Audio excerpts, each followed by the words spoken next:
कल्याण डोंबिवलीत भारतीय जनता पक्षाचे जिल्हाध्यक्ष नंदू परब यांनी केली नवनियुक्ती. कार्यकारिणी जाहीर. गटनेते शशिकांत कांबळे व भाजपा नेते नाना सूर्यवंशी, उपमहापौर राहुल दामले, सभागृह नेते वरुण पाटील देखील यावेळी उपस्थित होते. 10 उपाध्यक्ष या जिल्ह्यावरती नेमलेले आहेत.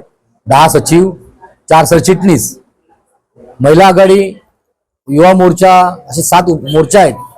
अशी पूर्ण एक 80 जणांची टीम बनवलेली आहे की आपण जेव्हा मी जिल्हाधिकारी झाल्यापासून अंबरनाथ निवडणूक असेल, अंबरनाथची निवडणूक असेल, कल्याण डोंबिवलीची निवडणूक असतील, अशा काळामध्ये ह्या दोन्ही निवडणुका तसेच त्याच्यामुळे बरेचसे लोकांना सामावून घ्यायचं होतं.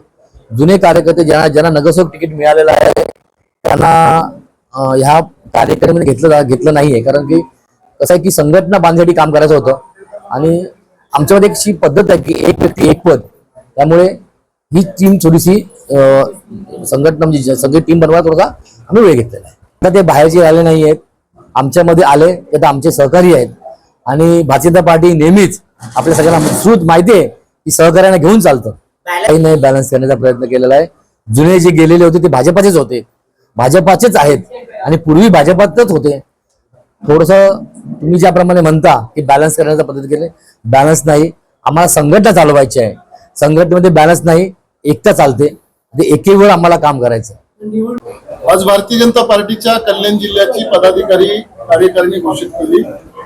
आमचे जिल्ह्याचे अध्यक्ष नंदूजी परब यांनी आज सगळ्यांना आपली नावं सांगितली. रवींद्र चव्हाण साहेब यांच्या मार्गदर्शनाखाली जिल्हा कमिटी स्थापन झाली. कसं असतं, भारतीय जनता पार्टी हा सगळ्यात मोठा पक्ष आहे. भारतीय जनता पार्टीमध्ये कार्यकर्त्यांची संख्या एवढ्या मोठ्या प्रमाणात आहे, त्यामुळे कुणाला कसं कसं कुठं बसवायचं आणि कुठली जबाबदारी द्यायची याकरिता थोडस सगळे विचार विनिमय करून बसत असतो आम्ही. आणि मग भारतीय जनता पार्टीची पहिल्यापासून जी घटनात्मक पद्धत आहे भाजपची, 10 उपाध्यक्ष, 10 सचिव, 4 सरचिटणीस, महिला मोर्चा अशी सगळी कार्यकारिणी करून सगळ्या जातीतल्या सगळ्या धर्मातल्या लोकांना यामध्ये समाविष्ट करून घेऊन कल्याण महापालिका क्षेत्रातल्या आणि अंबरनाथ शहरातल्या कानाकोपऱ्यातल्या कार्यकर्त्यांना इतर कसं काय सामावून घेता येईल याकरिता नंदूजींनी प्रयत्न केलेला आहे आणि त्यांनी घेतलेला आहे. जिल्ह्याच्या कार्यकारिणीला पुढं जिल्ह्याचे पदाधिकारी असतील त्यांना मंडळाच्या जबाबदाऱ्या दिल्या जातील प्रभारी म्हणून, किंवा वेगवेगळे एरिया विभाग दिले जातील. त्या ठिकाणी संघटना वाढवण्यासाठी काम केलं जाईल आणि पहिल्यापासूनच भारतीय जनता पार्टी हे संघटनात्मक 100% वाढवण्याकरता आपण सगळेजण प्रयत्न करतो. त्यामुळे जिल्ह्याच्या कार्यकारिणीला आणि नंदूजीला मनापासून शुभेच्छा.